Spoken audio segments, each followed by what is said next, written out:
అందరికీ వందనాలమ్మా. మరి నేటి దినమున యేసు ప్రభు వారికి పెట్టబడినటువంటి పేర్లలో మొదటి పేరుని గురించి మనము ధ్యానం చేసుకుందాం. మొదటి పేరు ఏంటమ్మా? ఆశ్చర్యకరుడు. మరి చూడండమ్మా, యెషయా గ్రంథము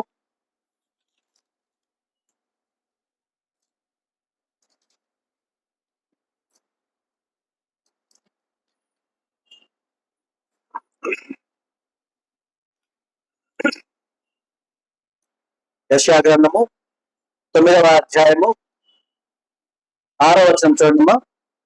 ఏలయనగా మనకు శిశువు పుట్టెను, మనకు కుమారుడు అనుగ్రహింపబడును, ఆయన భుజం మీద రాజ్యభారముండును. ఆశ్చర్యకరుడు, ఆలోచనకర్త, బలవంతుడైన దేవుడు, నిత్యుడగు తండ్రి, సమాధానకర్తగా అధిపతి అని అతనికి పేరు పెట్టబడును. ఏలయనగా మనకు శిశువు పుట్టెను, మనకు కుమారుడు అనుగ్రహింపబడును, ఆయన భుజము మీద రాజ్యభారముండును. ఆశ్చర్యకరుడు, ఆలోచనకర్త, బలవంతుడైన దేవుడు, నిత్యుడగు తండ్రి, సమాధానకర్తయగు అధిపతి అని అతనికి పేరు పెట్టబడును. మరి ఇక్కడ మనం గమనిస్తే కనుక మన కొరకు కుమారుడు అనుగ్రహింపబడి ఉండగా ఆయన భుజం మీద ఏమున్నదమ్మా? రాజ్యభారం ఉన్నది. మరి ఆయన ఏ విధమైనటువంటి పేరుతో ఫస్ట్ కొనియాడబడుతున్నాడు? ఆశ్చర్యకరుడు. ఆశ్చర్యకరుడు అంటే అర్థం ఏంటి? ఆశ్చర్య కార్యాలు చేస్తారు అని. ఎందుకంటే మన ఏదో చిన్నపిల్లలు గమనిస్తే వాళ్ళకి మించిన పని ఏదన్నా చేశారు అనుకోండి, అంటే గొప్ప పని చేశారు, మనం ఏం చేస్తాం? ఆశ్చర్య, నువ్వు నిజంగా చేసావా, చేయగలిగావా, నువ్వేనా, నిజం చెప్పు అంటాం కదా. మరి అలాంటిది సర్వలోకం మీద ఉన్నటువంటి ఆ యొక్క సమస్త జనుల యొక్క రాజ్యభారము భుజముల మీద పెట్టుకున్నటువంటి కుమారుడు ఎలాంటి ఆశ్చర్య కార్యాలు చేశాడో తెలుసా? ఒకసారి చూద్దాం. చూడమ్మా, లూకాసు వార్త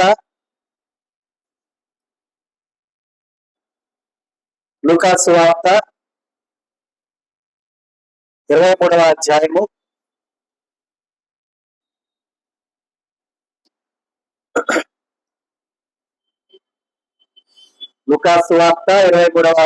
34వ వచనం చూడండి.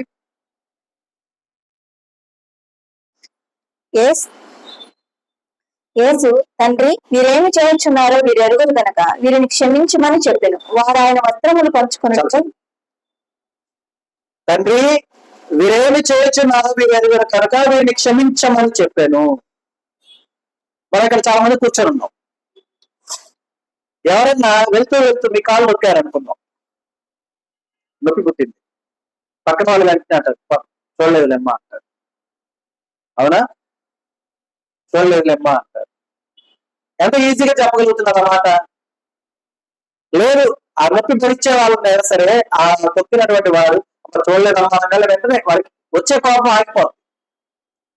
అవునా? ఇది సహజంగా మనమంతా కూడా కూర్చుండగా లేదా నిలబడి ఉండగా ఉంటే మనకి ఎటువంటి నొప్పి, వేరే నొప్పులు, బాధలు ఏమీ లేకుండా ఉంటే జరిగేది ఇది. కానీ ఈ మాట చెప్తున్నప్పుడు యేసు ప్రభు వారు మంచి రాజ్యములో రాజు సింహాసనం మీద కూర్చొని చక్కగా విందుని ఆస్వాదిస్తూ చెప్పారు కదా. అవునా కదా? ఎలా చెప్పారు? ఎర్రటి ఎండలో దేహమును చిందము చేయుచున్న ఆ శీలకు వేలాడుతూ, అదేనా, ఆయన దేహమంతా కూడా ఆయన గాయముల మీద ఆధారపడి ఉన్నటువంటి సమయమున, అర్థమవుతుందా? ఏమైంది? ఆయన దేహం అంతా దేని మీద ఆధారపడింది? గాయాల మీద ఆధారపడింది. ఎందుకంటే ఆ గాయాలన్నీ కూడా దేనితో కొట్టబడి ఉన్నాయి? మేకులతో ఒక శిలువకు కొట్టబడి ఉంది. ఆ గాయమే ఆయన మోస్తున్న భారము. ఆ గాయము సహజంగా మనకి గుచ్చుకుంటేనే నొప్పిగా ఉంటుంది. అదే గుచ్చుకున్న ఈ బాధ అంటే మన యొక్క లాగుతూ ఉందనుకోండి, ఇంకెంత నొప్పి ఉంటది అమ్మా, ఎంత నొప్పి ఉంటది? అంతటి బాధలో, అంతటి నొప్పిలో, అంతటి కష్టంలో, ఆ ఎర్రటి ఎండలో ఆ సుందర దేహము చింద్రమై ఉండగా చంద్రమైన దేహం నుండి స్రవించుతున్న రక్తాన్ని కూడా చూడకుండా కోపాగ్నితో రగిలిపోతున్నటువంటి తండ్రిని వేడుకున్న విధానం. ఏమని వేడుకున్నాడమ్మా? తండ్రి, వీరేమి చేయుచున్నారో వీరు ఎరుగురయ్యా, వీరిని క్షమించండి. ఏమా, ఎంత బాధలో ఉంటే మనం ఈ మాట ఎవరి గురించారో చెప్తాం? చెప్పండి, ఏమంటాం? చెప్పలేదు, నా బాధలో నేను నువ్వు ఒకటి అంటావా అనమా? అవునా? మరి ఈ ప్రేమ ఆశ్చర్యాన్ని కలిగించట్లేదా?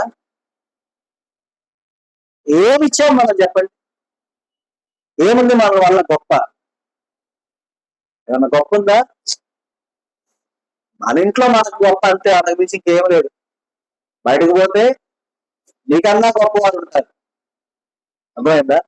మరి యేసు ప్రభు వారు ఆశ్చర్య కార్యం అంటే ఆయన చెప్పిన మాట విషయం గురించి నేను చెప్పట్లా, ఆయన నొప్పించిన మన గురించి చెప్తున్నా. అర్థమైందా? ఆయన్ని బాధించిన వారము, నొప్పించిన వారము, ఆయన దేహాన్ని చంద్రము చేసిన వారము, ఆయన వీపుల కొనాలతో కొట్టించిన వారము, ప్రక్కల పల్లెపోటు పొడిపించిన వారము, ఆయన మీద దోషణ మాట పలికిన వారము, ఆయన దూషించి హింసించిన వారమైన మన గురించి క్షమించమని అడుగుతున్నా అంటే ఎంత ఆశ్చర్యం కాదా? అవునా కదా?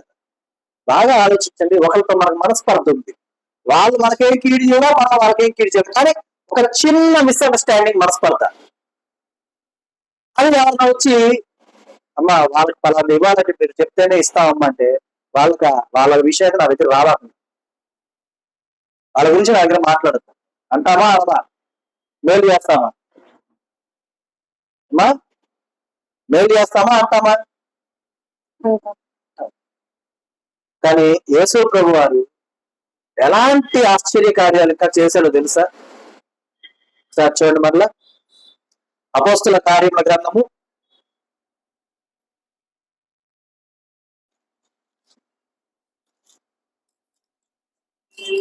2వ అధ్యాయము 9వ అధ్యాయం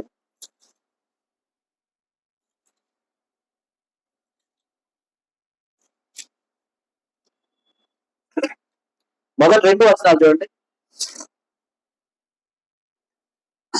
సౌలు ఇంకను ప్రభు యొక్క శిష్యులను బెదిరించుటయును హత్య చేయుటయును తనకు ప్రాణాధారమైనట్టు ప్రధాన యాజకుని యొద్దకు వెళ్లి, ఈ మార్గమున్న పురుషులైనను స్త్రీలనైనను కనుగొనిన యెడల వారిని బంధించి యెరూషలేముకు తీసుకుని వచ్చుటకు దమస్కులోని సమాజంలో వారికి పత్రికలు ఇమ్మని అడిగించాలి. ఇక్కడ మనం చూస్తే కనుక సౌలు ఎవరైనా పౌలుగా మారినటువంటి ఆయన సౌలు ఇంకను ప్రభువు యొక్క శిష్యులను బెదిరించుటయును హత్య చేయుటయును తనకు ఎలా ఉందా? ప్రాణాధారమైనట్లు. అంటే నేను బ్రతకాలి అంటే పని చేయాలి, నేను ప్రాణాధారమైనట్లు ప్రధాన యాజకుని యొద్దకు వెళ్ళి, ఈ మార్గమందున్న పురుషులైనను స్త్రీలైనను కనుగొనిన యెడల వారిని బంధించి యెరూషలేమునకు తీసుకుని వచ్చినకు దమస్కులోని సమాజంలో వారికి పత్రికలు ఇమ్మని అడిగాను. అంటే ఆయనకి ఎలా ఉంది? యేసయ్యని ఆరాధించేటటువంటి వారిని హింసించటం అనేది ఆయనకు ప్రాణాధారమై ఉన్నది. అంటే దాని అర్థం ఏంటి? అలా హింసించకపోతే ఆ రోజు కావదు ఆయన. ఎవరిది ఇక్కడ క్లియర్ గా చెప్తున్నారు? ప్రభు యొక్క శిష్యులను ఏమేం చేయడానికి? బెదిరించడకు, అలాగే హత్య చేయటం. అంటే ఎంత కరుడు కట్టిన ఉగ్రవాది అనుకోవచ్చు మనం, క్రీస్తు విరోధి అనుకోవచ్చు మనం ఆయన. అవునా కాదు? ఆయన ఈ లోకంలో ఇప్పుడు సజీవంగా ఉన్నటువంటి వారందరికన్నా గొప్పవాడా కాదా? ఎందుకంటే రాజ ఆజ్ఞ కలిగినటువంటి ఆయన.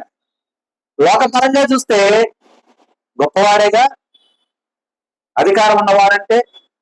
ఏమా, ఎవరిని ద్వేషించాడు ఈయన?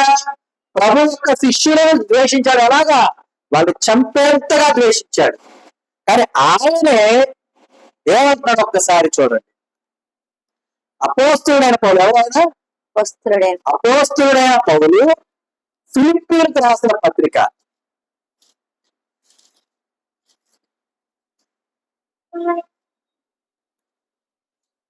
మొదటి అధ్యాయము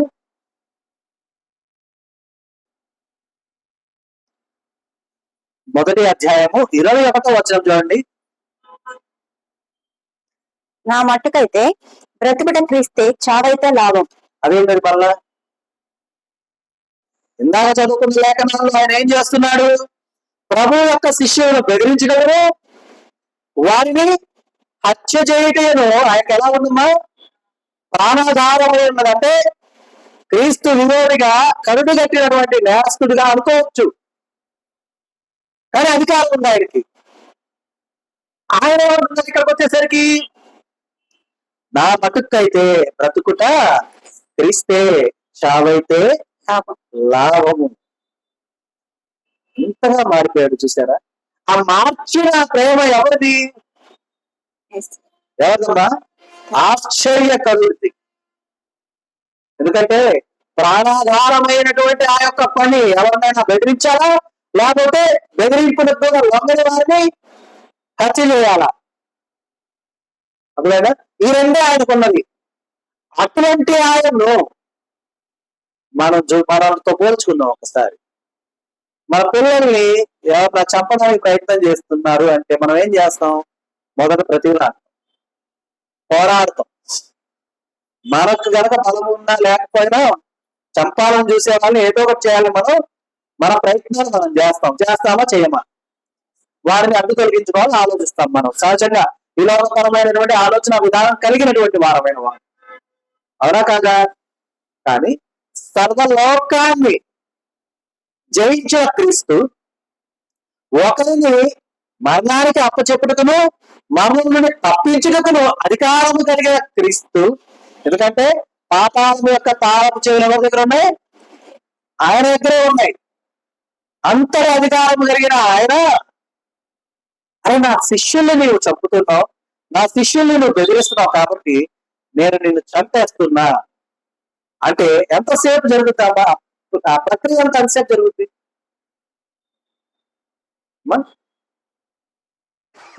పత్రికలు ఇమ్మని అడిగిన సమయమైనా పట్టుద్దా? పట్టదు. కానీ అలాంటి ఆలోచన చేశాడు బాబా.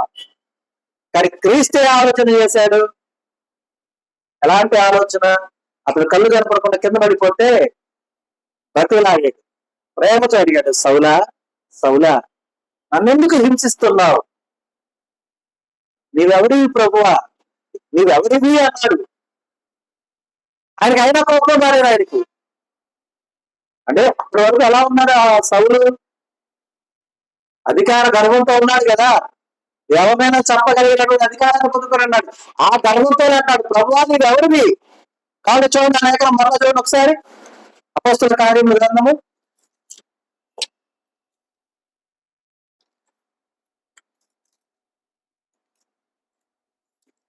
9వ అధ్యాయము 5వ వచనం చూడమ్మా. 4వ చెప్పండి. అప్పుడు అతడు నేల మీద పడి, సౌలా సౌలా నీవేనా నన్ను హింసించుచున్నావని తనతో ఒక స్వరం పలుకుట వినెను. ప్రభువా నీవెవడనని అతడు అడుగ్గా ఆయన, నేను నీవు హింసించుచున్న యేసును. అసలు మనలో ఒకసారి ఆకాశ్ అనుకుంటాం. ఆకాష్కి ఎవరన్నా పక్క క్లాస్ వాళ్ళు ఉన్నారంటే, వాళ్ళంటే ఆకాష్కి మంచి ఒపీనియన్ లేదనుకోండి, వాళ్ళు వచ్చి ఏరా అంటే ఆకాష్ ఊరుకుంటాడా? వాడు వీడు అంటే ఏమన్నా ఊరుకుంటారా? జస్ట్ క్లాస్మేట్సే, డిఫరెన్స్ ఏం లేదు. కాకపోతే వాడు ఆకాశంలో లేదా ఇంకొకటి బాధ పెట్టారు కాబట్టి వాడు అంటే ఎట్లా అంటే చదువుగా మాట్లాడే ఒప్పుకుంటామా? ఒప్పుకోం. కానీ ఇతనేంటి ఎవరిని అంటున్నాడు? ప్రభువా నీవెవడివి? ఎందుకంటే అప్పుడు ఇంకా ఆ గర్వం ఉంది, ఇంకా పోలా ఆ గర్వంలో. ఎందుకంటే ఆ రాజ్యాధికారం అంటే ఈ యొక్క ప్రాణాలను తీసేటటువంటి అధికారం కలిగిన వారు ఉన్నారు అప్పటికి కూడా. అయినా కూడా ప్రభువా అన్నాడు. ప్రభువా అని నీవెవరివి అని అన్నా కూడా యేసు ప్రభు వారు ఏమైనా అన్నారా? ఏమన్నారు? నేను నీవు హింసించుచున్న యేసుని. అంటే ప్రభువా అని అక్కడ సంబోధించాడు ఆయన. ప్రభువా అంటే అర్థం ఏంటి? ప్రభువు అంటే రాజు అని అర్థం. రాజా నీవెవడివి అని అడిగాడు. యేసే చివరిగా చెప్తున్నాడు మాటలు ఏమంటున్నా, నేను నీవు హింసించుచున్న రక్షకుణ్ణి. అర్థమైందా?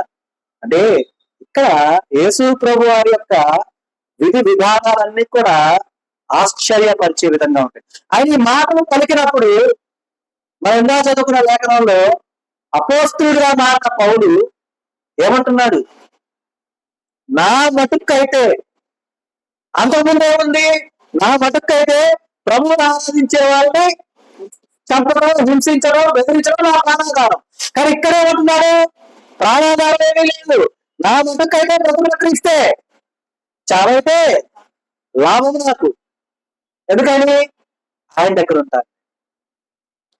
అర్థమవుతుందా? ఎంత ఆశ్చర్య కార్యమో కాదా? ఇక్కడ ఆశ్చర్య కార్యము అంటే మనం చూడాల్సింది ఏంటంటే, ఆ మర్యాద లేకుండా పలికినటువంటి పలుకులు కూడా ఇది అతని మీద చూపిన ప్రేమ. మరి హింసించడం ఆయన శిష్యుల్లేగా, అవునా కదా? చంపుతుంది ఆయన శిష్యులే కదా. అది ఇక్కడ శిష్యులు అనగానే వెంటనే మిగిలిన 11 మందిని కదా వాళ్ళని చెప్తున్నదేమో అనుకోవద్దు.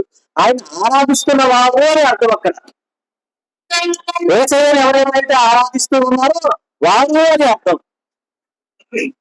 అర్థమవుతుందా? కాబట్టి ఎవరైతే క్రీస్తుని ఆరాధిస్తూ ఉన్నారో వారిని చంపడం ఆయన ప్రాణాధారమై ఉండగా, అటువంటి ఆయన నేను బ్రతుకుతా, నా మటుకు మీ సంగతి నాకు అనవసరం, మీరేమైనా కానివ్వండి, మీరు ఎలాగైనా ఆలోచించండి, నాకు అనవసరం, నా మటుకైతే బ్రతుకుతా క్రీస్తే, చావైతే లాభం. ఎవరమ్మా ఇప్పుడు మన దగ్గరకు వచ్చి ఇన్సూరెన్స్ కట్టమని అంటారు. నేను ఇన్సూరెన్స్ కంపెనీలో జాబ్ చేశాను కదా, 2010 లో చేశాను. నా ఫ్రెండే ఎవరో కాదు, వాళ్ళ దగ్గరికి పోయి అరే పాలసీ చేయరా, నీకేమైనా అయితే ఇంట్లో డబ్బులు వస్తాయి, చచ్చాక నాకు వచ్చేది ఎందుకురా. వాస్తవమే, చాలా మందిలో ఈ మాట ఉంటుంది. అంటే చనిపోతే లాభంగా అక్కడ వచ్చేది, అది నాకు ఎందుకు అని. కానీ ఏనేమంటున్నాడు? బ్రతుకుట నేను క్రీస్తే, చావైతే నాకు లాభము. వ్యాపారాలు చేసేవాళ్ళు ఉన్నారు, ఉద్యోగాలు చేసేవాళ్ళు ఉన్నారు. మనందరూ దేనికోసం చేస్తారు? దేనికోసం అమ్మా? ఉద్యోగం అంటే జీతం, అంటే జీతం అంటే లాభమే కదా. పెట్టుబడి లేని వ్యాపారాలు మాటలు చెప్పాలంటే ఉద్యోగం అని, అవునా? మిగతా వ్యాపారాలన్నీ కూడా పెట్టుబడితో కూడినవి. అక్కడ ఏం చేస్తారు? పెట్టుబడికి తగినటువంటి విధానంలో వారికి తిరిగి వచ్చేటటువంటి ఇన్కమ్ చూస్తారు, లాభం ఎంతో లెక్కిస్తారు. కానీ ఈయన లాభాన్ని ఎలా చూస్తున్నాడు? ఎప్పుడైతే ఈ లోకాన్ని విడిచిపెడతానో అప్పుడు నాకు లాభం. అలాగే ఆత్మహత్య చేసుకోకూడదు, చేసుకునే లాభం రాదు, నష్టం వస్తుంది. అర్థమైందా? కాబట్టి మార్చిన ప్రేమ, సౌమ్యమైనటువంటి విధానం, దీనమైనటువంటి మాట, కరుడు గట్టినటువంటి వ్యతిరేకని సైతము శిష్యునిగా మార్చుకుంది. ఆశ్చర్యం కాదా? చేసిన ఎవరు? పేతురు వెళ్ళి మాట్లాడాడు పౌలుతో, ఏమా మరి యోహాను వెళ్ళి మాట్లాడాడు పౌలుతో, మత్తయి వెళ్ళి మాట్లాడాడా, లూకా వెళ్ళి మాట్లాడాడా, మార్కు వెళ్ళి మాట్లాడాడా? ఎవరు మాట్లాడారు? వీరంతా ఆయన ముందుకు వెళ్ళడానికి భయపడినవారు. ఎవరు మాట్లాడారు? ఎవరైతే సర్వలోకం మీద అధికారం కలిగిన వారే ఉన్నారు, ఎవరైతే నీకు అధికారం ఇచ్చారో ఆయన వెళ్ళి మాట్లాడాడు. అది ఆశ్చర్యకారి. బాధ పెట్టిన వాడిని సైతము ప్రేమతో మార్చుకున్నాడు. కాబట్టి ఆ ఆశ్చర్య కార్యములు మన ఎడలో ఎన్నో జరిగించాడు. ఎందుకంటే మనము ఆయనకు వ్యతిరేకంగా ఏ పని చేసిన వారం కాదా? చేసిన వారమా కాదా? చేసాం. ఎందుకంటే మనకు ఒక్కొక్కరికి ఒక్కొక్క ఆలోచనలు ఉంటాయి. ఆయన మందిరంలో ఆయన సన్నిధిలో కూర్చున్న వారిని అయినా కూడా లోకపరమైన ఆలోచనలతోనే మనం ఉంటాం.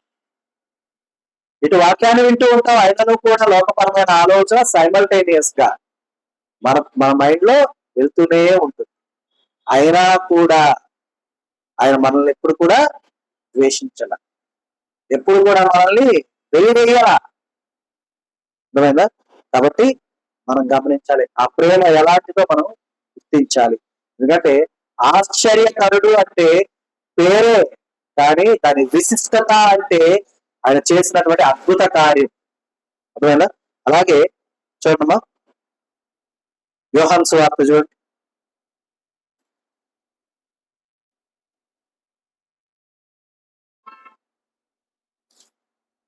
యోహాను సువార్త 1వ అధ్యాయము 21వ వచనం చూడండి. కాగా వారు మరి నీవు ఏలియావా అని అడుగుగా అతడు కానను. యోహాను సువార్త 1వ అధ్యాయము 29వ వచనం. 21 అని చెప్పానా? 29. మరునాడు యోహాను యేసు తన ఎద్దుకు రాగా చూచి, ఇదిగో లోక పాపం మోసుకొని పోవు దేవుని గొర్రెపిల్ల. ఇక్కడ ఒక చిన్న విషయాన్ని గమనించాలి. బాప్తీసు ఇచ్చి యోహాను గారు ఏమంటున్నారమ్మా? ఇదిగో లోక పాపమును మోసుకొని పోవు దేవుని గొర్రెపిల్ల. లోకంలో ఉన్న సమస్త పాపలను మోసుకొని పోయేటటువంటి దేవుని గొర్రెపిల్లగా ఎవరిని అభివర్ణించారు? ఎవరమ్మా? యేసు ప్రభువారు. అవునా? యేసు ప్రభువారిని లోక పాపములను మోసుకొని వెళ్ళి దేవుని గొర్రెపిల్లగా అభివర్ణించినటువంటి ఈ యొక్క విధానంలో పాప భారము మనది, మోసిన భారం ఎవరిది? యేసయ్య. అర్థమైందా? అయితే ఈ లోక పాపములను మోసుకొని వెళ్ళి దేవుని గొర్రెపిల్లగా ఆయన పిలిచాడు, చెప్పాడు. మరి ఆయనకి ఈ విషయం తెలుసా తెలీదా? యేసు ప్రభు వారికి ఈ విషయం తెలుసా తెలీదా? లోక పాపాలన్నీ నేను మోసుకొని వెళ్ళాలని తెలుసుగా. మరి ఇది ఎంత భారమో ఆయన తెలుసుగా. అయినా మరియ గర్భవాసమున ఎందుకు వచ్చాడు ఆయన? ఎందుకు వచ్చాడు? సరే, మనం అనుకుందాం, పసిబిడ్డగా ఉన్నప్పుడు తెలియదు కదా, ఏమి తెలుస్తుందా? ఏమి తెలియదు కదా పసిబిడ్డగా ఉన్నప్పుడు. కాబట్టి వచ్చాడేమో మరియమ్మ గర్భవాసమునకు, దేవుడి చేత పంపబడ్డాడేమో. తెలియదు కాబట్టి, ఏం తెలీదు, పెరుగుతున్న కొద్దీ తర్వాత ఏమి తీసుకెళ్లాలో ఆయనకి తెలియదు కాబట్టి వచ్చాడేమో. ఆయన గర్భవాసంలో వచ్చిన విషయము ఆశ్చర్యమే. అయితే ఆయన రావటం అనేది ఎంత ఆశ్చర్యమో చూడండి. ప్రకటన గ్రంథము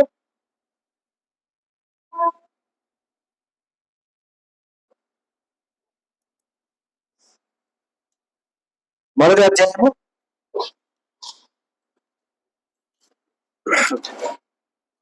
18వ వచనం చూడండి.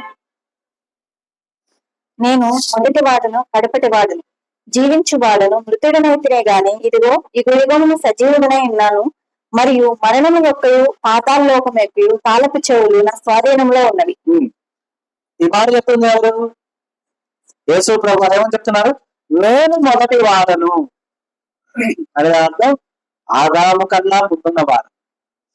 అలాగే కడపటి వాడను, చిట్ట చివరి నరుడు ఎవరో వారి తర్వాత వాడను కూడా నేనే. జీవించు వాడను అంటే ఇదిగో ఇంకా జీవిస్తూనే ఉన్నా. అలాగే మృతుడనైతిని, మరణాన్ని పొందుకున్నా, కానీ ఇదిగో యుగ యుగములు సజీవుడనై ఉన్నాను. అంటే ఇదిగో లోక పాపములన్నిటిని మోసుకొని వెళ్ళి దేవుని గొర్రెపిల్లగా అభివర్ణించబడినటువంటి యేసు ప్రభు వారికి ఈ లోకంలోకి వస్తున్నటువంటి పర్పస్ రాకముందే తెలుసా తెలీదా? తెలుసా లేదా? తెలుసు. ఇప్పుడు మనకు ఒక మాట చెప్తున్నారు అప్పుడు, ఇదిగో మీరు ఆ అడవిలోకి వెళ్ళండి, అక్కడ క్రూర మృగాలు ఉన్నాయి, విష సర్పాలు ఉన్నాయి, మీరు వాటిని మచ్చిక చేసుకొని వాటికి ఉన్నటువంటి క్రూరత్వాన్ని తీసేయాలి, వాటికి ఉన్న విషాన్ని తీసేయాలి, తీసేసి మీరు రండి అంటే పాపం చెప్పడం మనకు తెలుసు, మృగాలతో పోరాటం మనకు తెలుసు, అయినా ఒంటరిగా వెళ్ళే వాళ్ళు ఎంతమంది ఉన్నారు ఇక్కడ? చేతులు ఎత్తాలి ఒకసారి. వెళ్తామా? వెళ్ళాం. క్రూర మృగాలు ఉన్నాయి, ఆయన సరే ధైర్యం చేసి మనం వెళ్ళాం, ఓకేనా? మన అరచేత ఉంటే తొందర మన ముందు వచ్చిందని చాలు, దానికన్నా ముందు మనం చెట్టు ఎక్కుతాం. అప్పుడు దాకా రాదు మన చెట్టు ఎక్కడం ఎలాగో, కానీ పాప ఆశ్చర్యంలో వస్తుంది, వీడు ఎట్టెక్కాడు పైకి, మళ్ళీ తలకాయ ఉంటుంది కింద దిగి తల తలుపుతుంది తెలుసా? ఏమంటది దాని అర్థం ఏంటి? మనం అంతా ఎక్కిరిస్తున్నాం సహజంగా, కానీ పాపం దానికి ఇచ్చిన మ్యానరిజం అది, దేవుడు దానికి ఇచ్చింది, ఓకేనా? మనం తలుపుతా అంటే దా తరుగు అంటుంది, తలుపుతాను, అర్థమైందా? సరే, అంటే మనం విచక్షణ ఉంది, ఆలోచన ఉంది, తప్పించుకోవడం తెలుసు, మనదాకా వస్తే దాన్ని సంహరించడము అలాగో తెలుసు, ఆయుధాలన్నింటినీ తీసుకొని పోతాం అడవికి, ఓకే? అయినా కూడా అడవి మొత్తాన్ని జయించలేం, ఎందుకంటే ఒకటి వస్తే అక్కడ పోరాడతాం, ఒకేసారి వస్తే అన్ని పోరాడు. అయినా సరే ఇవన్నీ తెలిసిన యేసయ్య, ఎందుకంటే మొదటివాడు ఇవన్నీ తెలిసిన ఆయన, ఈ రోజు మనం ఎలా ఉంటామో తెలిసిన ఆయన, ఈ రోజు మన ఆలోచన ఎలా ఉంటుందో తెలిసిన ఆయన, ఆయన వ్యతిరేకంగా ఎలా ఉంటామో తెలిసిన ఆయన, ఆ వ్యతిరేకత వల్ల మరలా పాపాన్ని ఆయన భుజం మీద మోసుకోవాలి అది కూడా తెలిసిన ఆయన. మీ నిమిత్తము నా నిమిత్తం కన్యక గర్భంలోనికి ప్రవేశించుటకు అంగీకరించిన విధానం ఆశ్చర్యం కాదు. చాలా మంది సోకాల్డ్ పీపుల్ అంటారు, అదే పరిశుద్ధాత్మ ద్వారా ఒక స్త్రీ ఎలా గర్భం ధరించుద్ది అని. వాళ్ళందరూ తెలియని విషయం ఏంటంటే, అసలు గర్భమే లేకుండా మొదటి నరుని నిర్మించిన దేవునికి ఇది అసాధ్యమా? మొదటి నరుడు గర్భవాసం నుండి వచ్చారా? లేదు. మరి ఇది సాధ్యం కాదా దేవుడికి?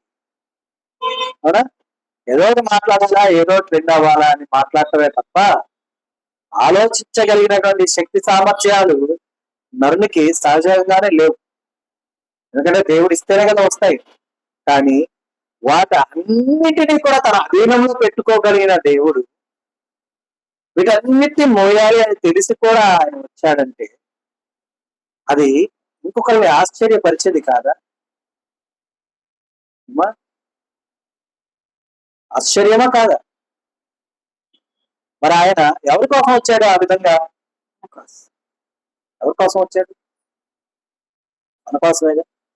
ఇంకొక చిన్న లాజికల్ గా విషయం ఆలోచిద్దాం. దేవుడు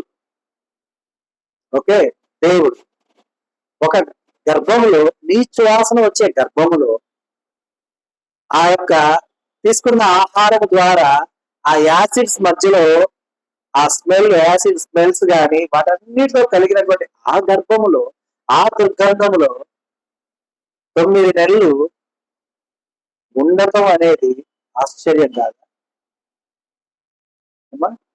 ఆ స్త్రీ తీసుకున్నటువంటి ఆహారం ద్వారా పోషించబడటం ఆశ్చర్యం కాదా? అవునా కదా?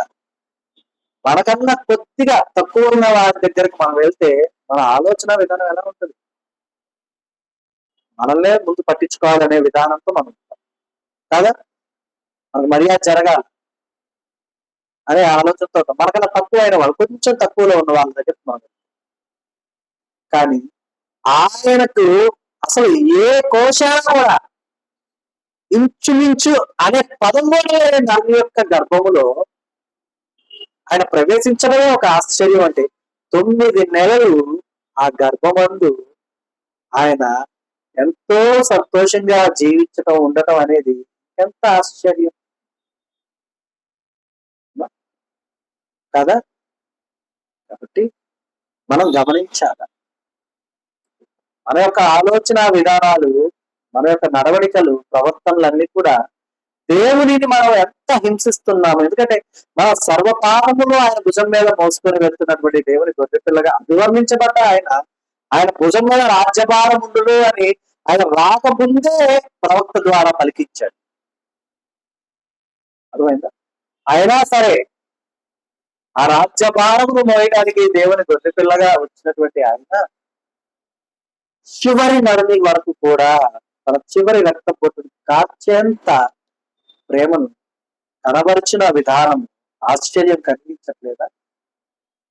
అవునా? కాబట్టి మనం గమనించాలి. అయితే ఇదంతా ఒకటి, ఇదంతా ఓకే, ఆయన వచ్చిన పర్పస్ కాబట్టి, ఆయన చేయాలి కాబట్టి, చేశాడు కాబట్టి ఓకే. ఒక సందర్భం జరిగింది, ఒక చోట ఒక సంఘటన జరిగింది. అప్పటికి కూడా ఒక అతన్ని సేవ్ చేయాలని యేసు ప్రభు వారి ప్రయత్నం ఉన్నది. అది చూసి ముగించుకుందాం. చూడమ్మ మత్తయి సువార్త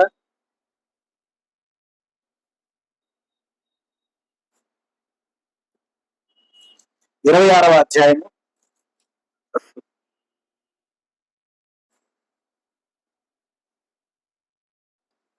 20 నుండి 25 వచనాలు చూడమ్మా. సాయంకాలం అయినప్పుడు ఆయన 12 మంది శిష్యులతో కూడా భోజనమునకు కూర్చోండని. వారు భోజనం చేయుచుండగా ఆయన మీలో ఒకడు నన్ను అప్పగించునని మీతో నిశ్చయముగా చెప్పుచున్నానని. అందుకు వారు బహు దుఃఖపడి ప్రతివాడు మా ప్రభువా నేనా అని ఆయన అడుగ్గా, ఆయన నాతో ఒక పాత్రలో చేయి ముంచిన వాడెవడో వాడు నన్ను అప్పగించువాడు. మనుష్య కుమారుని గురించి వ్రాయబడిన ప్రకారము ఆయన పోచున్నాడు గాని ఎవరి చేత మనుష్య కుమారుడు అప్పగింపబడుచున్నాడో ఆ మనుషునికి శ్రమ. ఆ మనుషుడు పుట్టి ఉండే ఎడల వానికి మేలని చెప్పను. ఆయనను అప్పగించిన యూదా బోధకుడా నేను అని అడుగుతా, ఆయన నీవన్నట్టే అనెను. ఇక్కడ చూస్తే గనక యేసు ప్రభు వారు ఇక్కడ వెళ్ళబోతూ ఉన్నారు. ఆ వెళ్ళబోయే సమయంలో కూడా తనతో ఉన్నటువంటి శిష్యుణ్ణి రక్షించుకోవాలంటే అక్కడ క్లియర్ గా రాయబడ్డ మాట ఏమనుందమ్మా, ఆ మనుషునికి శ్రమ అని చెప్పాక ఆ మనుషుడు పుట్టి ఉండని ఎడల వారికి ఎంతో మేలని చెప్పాడు అక్కడ. ఓకేనా? సరే చదువు. సాయంకాలం అయినప్పుడు ఆయన 12 మంది శిష్యులతో కూడా భోజనములకు కూర్చుండెను. వారు భోజనము చేయుచుండగా ఆయన మీలో ఒకడు నన్ను అప్పగించునని మీతో నిశ్చయముగా చెప్పుచున్నాను.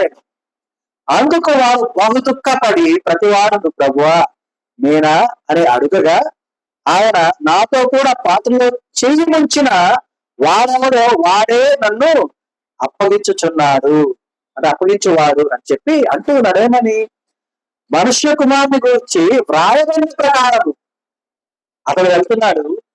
అంతేగాని ఏ మనుషుని ద్వారా అప్పగించాలని కాదు, కానీ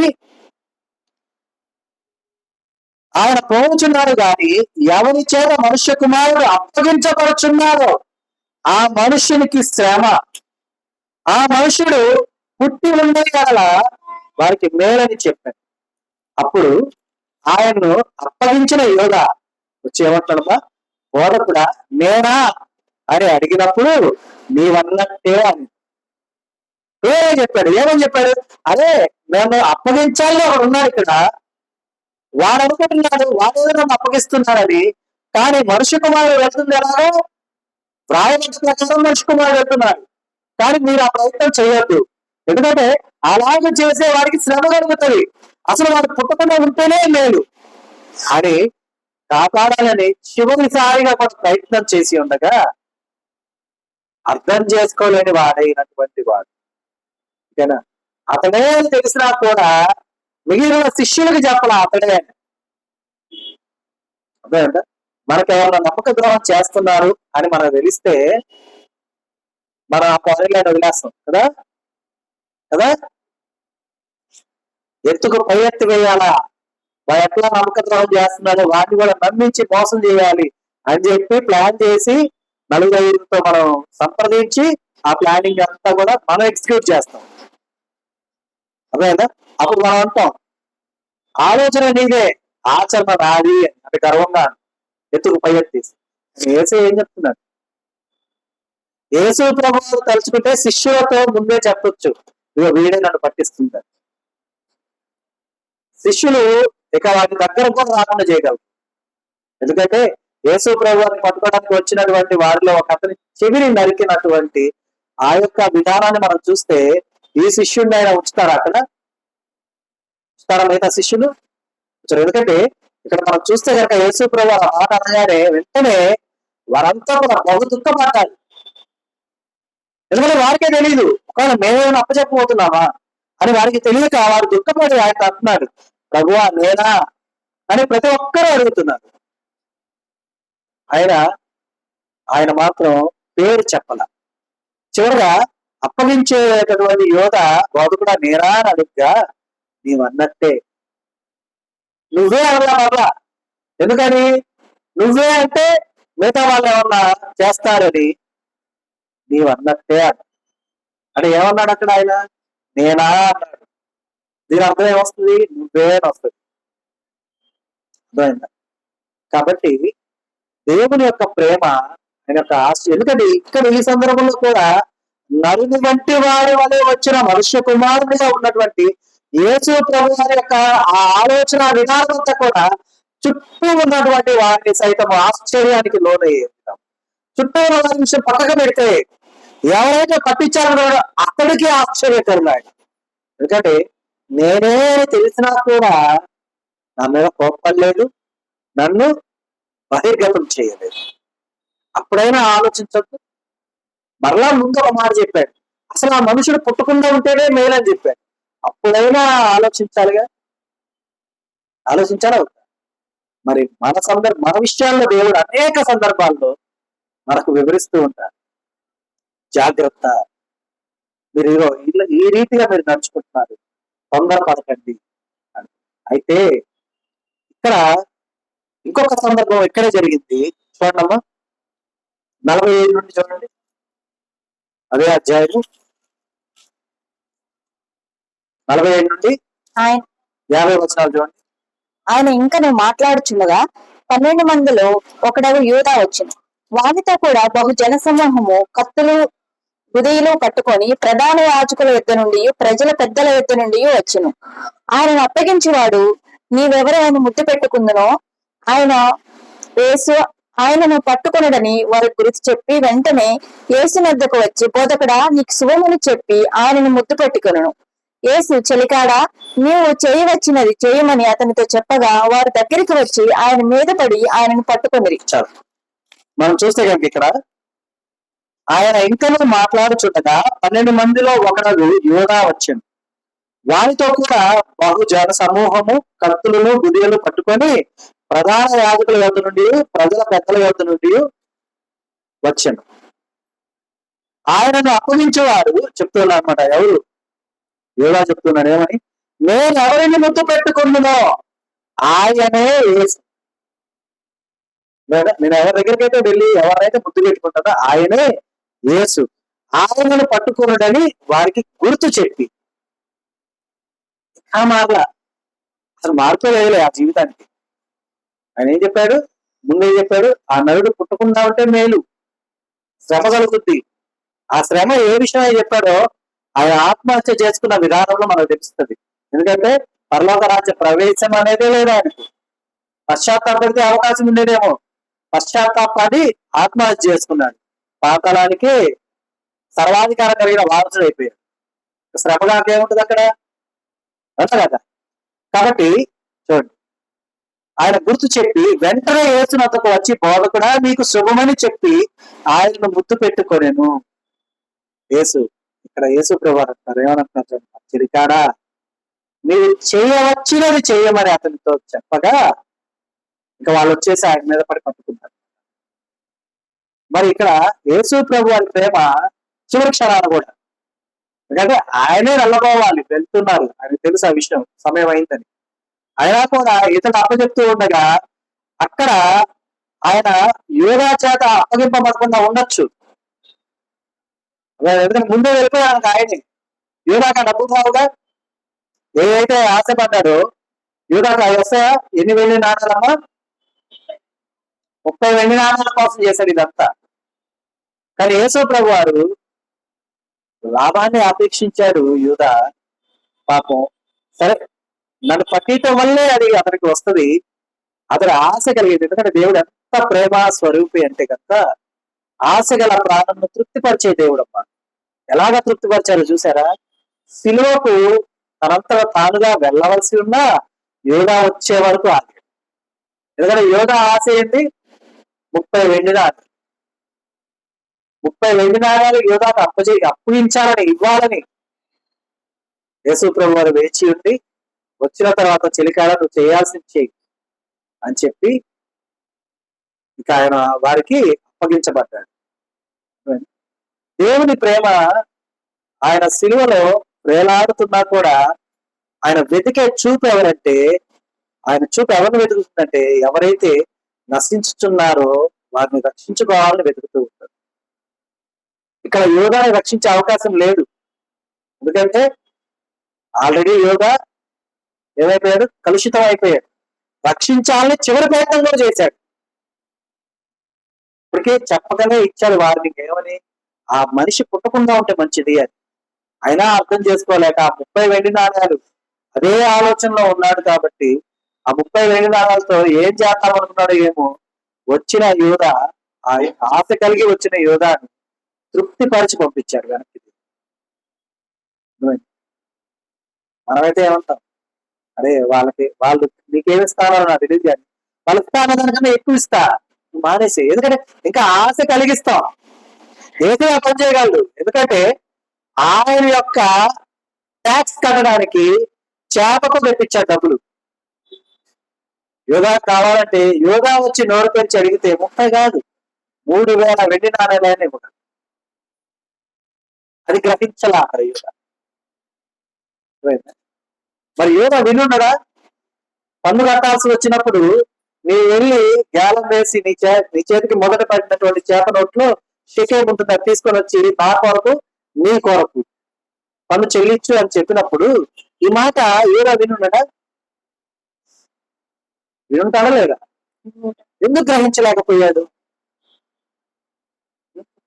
మనల్ని మనం స్వపరిశీలన చేసుకోవాలి.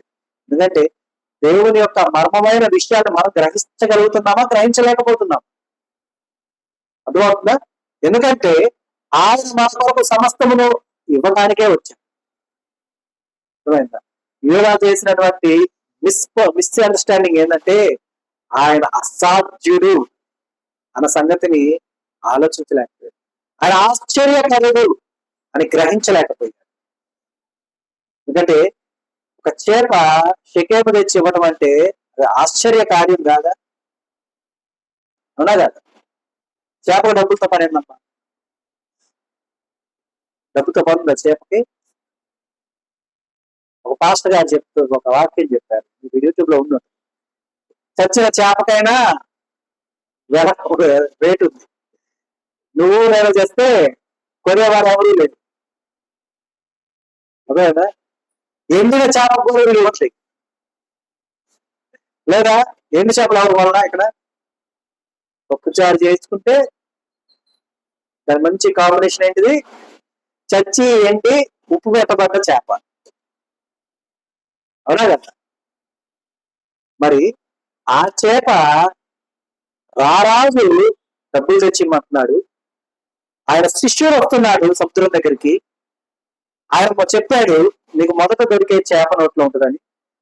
ఒకవేళ ఆయన వల గాని గేలం గాని గమకం వేస్తే వేరే ఏ చేప అయినా బతుకుతామో అని చెప్పి ఆయన గేలం కోసం ఎదురు చూసే చేప మనస్తత్వం అన్న యోధాలో ఉంటుంటే, ఎందుకంటే బయటకు వచ్చాక చేప బ్రతుకుద్దమ్మా? బ్రతుకుద్దా? మనకు తెలియదు ఆ విషయం. తెలుసా తెలియదా చేపకు? మరి తెలిసిన చేప ఎవరితో చేపకు తెలుసుగా. చేపలు ఎగరవా? నీళ్ళల్లో, పైన ఆకాశంలో కాదు. ఆ నీళ్ళలో చెరువుల్లో చేపలు ఎగురుతుంటా అట్టా అదొక ఎగిరి ఆ శకేమును ఒడ్డుకి ఇసిరవచ్చుగా శిష్యుడు రాగానే ప్రాణాలు కాపాడుకోవడానికి. తనది ఏమనుకుంది? యేసయ్య మాట కన్నా నా ప్రాణం గొప్పది కాదు. ఆయన మాటే గొప్పది, నా ప్రాణం కాదు. చనిపోతుందని తెలుసు, అయినా కూడా ఆ గేలాన్ని పట్టుకుంది, లేదా ఆ వల్లో చిక్కుకుంది. చక్కగా చేపను పట్టుకున్నాక తన నోట్లో ఉన్న షకేం తీశాక ఆయనకి వెళ్ళి అంటాడు దాన్ని, వెళ్ళంటాడా? షకేం అంటే ఎంత ఉంటుంది? ఇంతన్నా ఉంటుంది కదా కాయిన్, ఈ సైజ్ కాయిన్ అని ఉంటుంది. అప్పట్లాంటి పెద్ద పెద్ద కాయిన్స్ ఉన్నాయి. అంత కాయిన్ ని నోట ఖర్చుకుని నోట్లో పెట్టుకుంటే ఆ చేప ఎంత కలుపుతుంది? కనీసం ఒక మూలంగా ఉండాలి కదా చేప నోట్లో ఒక కాయిన్ పట్టాలి అంటే. అవునా? మూల పొడుగున చేప దొరికితే దాని పులుసు ఫ్రై చేయకుండా మనం వెళ్ళి ఇంకో షకేం దగ్గర పంపించాలి, ఉంటారా? ఉంటారా? ఉండదు. కానీ అవన్నీ తెలిసినా కూడా యేసయ్య మాట కోసం వచ్చినటువంటి చేప గొప్పదా? ఏ షకేం అయితే 30 వెండి నాణాలు షకేం అనుకోండి, ఏ 30 వెండి నాణాల కోసం అయితే యేసయ్యని అప్పగించాలనుకున్న యోధా గొప్పవాడు? ఎవరు గొప్పవారు? వీళ్ళిద్దరిలో పోల్చుకుంటే చేపే గొప్పది కదా. ఎందుకంటే ఈ రోజుకి మనము ఆ చనిపోయి అంటే ఏ షకేం అయితే తీసుకొచ్చింది ఆ చేపను గొప్పగా చెప్పుకుంటున్నాం, యేసయ్య మాట కోసం వచ్చిందని. అవునా? యేసయ్య శిష్యుడుగా ఉన్నాడు అన్నటువంటి యోగాన్ని మనం ఎంత చెప్పుకుంటున్నాం? ఒక దొంగ, ఒక మోసగాడు, యేసు ప్రభువుని పట్టించిన వాడు అని చెప్పుకుంటాం. అవునా? ఒకవేళ మన మాటలు గనక పాతాళ లోకానికి వినిపిస్తే గనక ఆడున్న యూద ఇంకా ఎంత వేదన పడుతుంటాడు. పాప అనుకుంటాడు కావాలి, అరే నేనేదో తెలిసి తెలియదు చేసిన తర్వాత పశ్చాత్తాపడు, నన్ను వదిలేయటరా బాబు అంటాడు, అనుకుంటాడు. అలా జరుగుద్దా? వదిలేయటం అనేది జరగదు. మరి నీ ఆలోచన ఎలాంటిది? నీ ఆలోచన ఎలాంటిది? పరలోకమందుండి నీ గురించి మాట్లాడుకుంటున్నటువంటి మాటలు వింటూ సంతోషిస్తావా? పాతాళంలోకి వెళ్ళి నీ గురించి వ్యతిరేకంగా మాట్లాడుకుంటున్న మాటలను బట్టి ఇంకా బాధపడతావు. నీకు అవకాశం సజీవంగా ఉండగానే దేవుడు ఇచ్చాడు, ఆశ్చర్యకరుడు ఇచ్చాడు నీకు అవకాశం. మనంతటా మనం తెచ్చుకోలేనటువంటి అవకాశం ఇచ్చాడు. ఎలా? క్రీస్తునందున్న ఎడలా పాతవన్నీ ఏమైపోతాయి? గతించిపోతాయి, సమస్తము క్రొత్తగా అవుతాయి. కాబట్టి మరి ఏ విధంగా అయితే జరిగిందో, ఎందుకంటే ఇక్కడ చూడండి, మరి చెలికాడా నువ్వు చేయదగింది చెయ్యి అన్నాక ఆయన వెంటనే ఇదిగో యేసుతో కూడా ఉన్న వారిలో ఒకడు చేయి చాచి కత్తి దూసి ప్రధాన యాజకుని దాసుని కొట్టి వారి చెవి తెగ నరికెను. యేసు ప్రభువు అంటున్నారు చూడండి, నీ కత్తి వరలో తిరిగి పెట్టు, కత్తి పట్టుకుని వారందరూ కత్తి చేతనే నశించురు. ఈ సమయంలో నేను నా తండ్రిని వేడుకొనని ఎడల పోయిన ఎడల ఆయన ఎంతమంది? 12 సేనా వ్యూహముల కంటే ఎక్కువ మంది దూతలను ఇప్పుడే నాకు పంపడని నీవు అనుకుంటున్నావా? అంటే సర్వాధికారము కలిగిన యేసు ప్రభు వారికి సర్వ సైన్యము ఉన్నది. అర్థమైందా? అయినా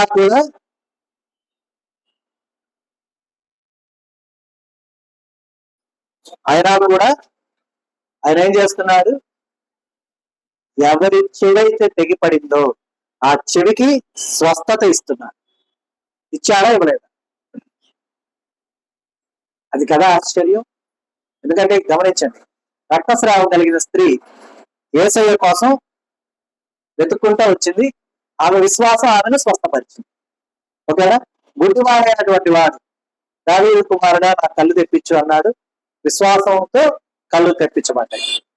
కుష్ఠిరోగి నన్ను శుద్ధిని చేయని అడిగాడు, విశ్వాసంతో అడిగాడు, శుద్ధి చేయబడ్డాడు. అవునా?